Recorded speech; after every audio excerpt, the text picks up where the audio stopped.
wacky bits.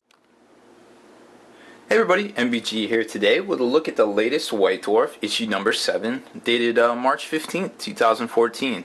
They say beware of the Ides of March, but in this White Dwarf, it's actually pretty good, so I would try to get down to your local game store and pick one up. It pretty much features new Apocalypse formations. Well, it's a preview for the new Warzone Damocles book. It's also got some pretty good articles, and it goes over some more night stuff, which is pretty cool. So let's take a look. Right there. So here's basically the contents. We got a preview for the new Apocalypse Warzone Damocles book.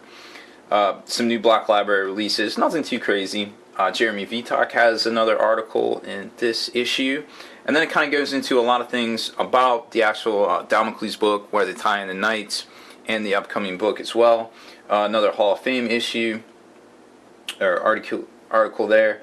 Then they have a surprise edition of what is it? The Burning Chariot of Tzeentch has a huge flamer in it that is pretty much big enough to fit on a 40mm base, and they actually made rules for it, and they call them the Exalted Flamer.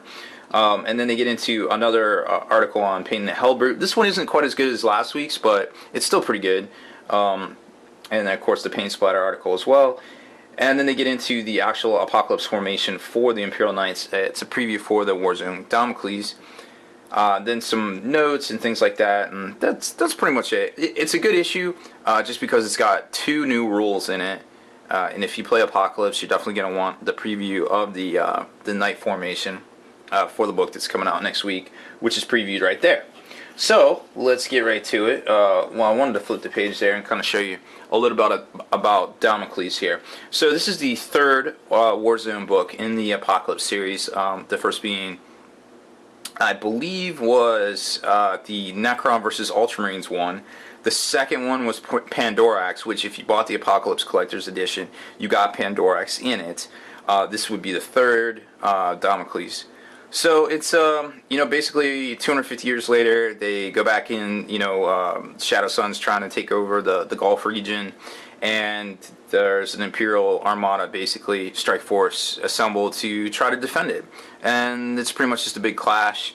It's all new fluff, stuff we haven't seen before, obviously, Knights fighting Riptides and things like that, both of which were not around in 2003 when the original Damocles Gulf, or I guess 2001 it was, when the Damocles Gulf was first introduced into the canon of Imperial 40K history.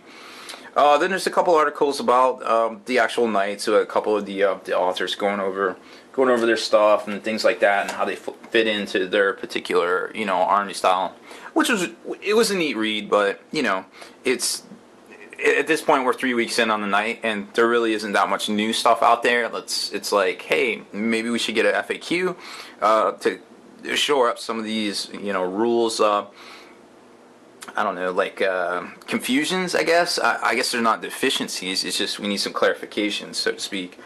This Epic Ambitions article, a little play on words there, Epic and Apocalypse, but it's basically how to run a good Apocalypse tournament, or, if you're not doing it in a tournament format, an actual game. I actually liked it. Running an Apocalypse game is actually very hard to do. It's hard to keep everybody on task. It's basically, you need to have a game master, and it's herding cats, and it's just very difficult. So just keep that in mind if you ever want to do one. This is a good article. Also, 40K Apocalypse blog has some really good articles on there about running an Apocalypse game.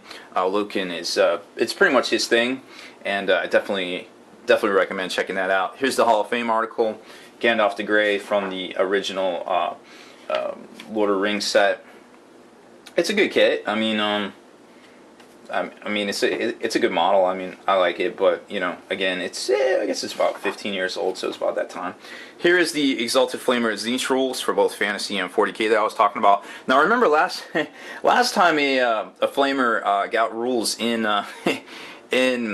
I guess Flamers and Screamers for that matter, in a White Dwarf, it pretty much ignited a competitive shitstorm, pardon my French, for the next 8 months or so. That was pretty much all we saw on the tabletop. So it's interesting to see how this is not very. It's not super competitive. It's very fluffy, and I think it's neat that they put the rules for that particular model in there, as so if you don't build that version of the chariot, you have something to do with them. Paint splatter article, like I said, it wasn't as good as last week's, but it's still good depending on if you're looking to do these colors here. But I prefer last week's, of course. Here's the Apocalypse Datasheet preview for the Imperial Knights themselves. So now, if you if you happen to pick up 3 Knights and you don't feel like oh, I just want to play with them in normal games of 40k, I'd love to play with them in Apocalypse. Well, here you go, in the traditional style of the Apocalypse Datasheet, or the new 6th edition, I guess. And of course, we have a Warzone Damocles stamp on that, so I'm sure you'll see this in the book next week.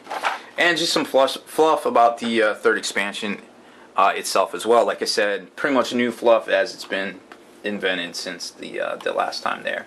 So just a couple other things in the book. Nothing too exciting, but always a good read, of course. And don't forget, the Helbrute just released this week.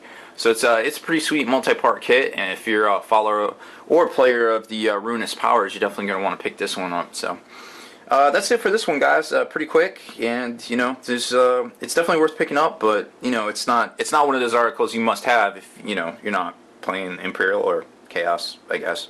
So oh well, you can't win them all on that one, I guess. So that's it for this one. Make sure you stay in the trenches. Subscribe to this YouTube channel. Follow the blog. blog.spikybits.com, and listen to our podcast, forgenarrative.com. Spiky Bits.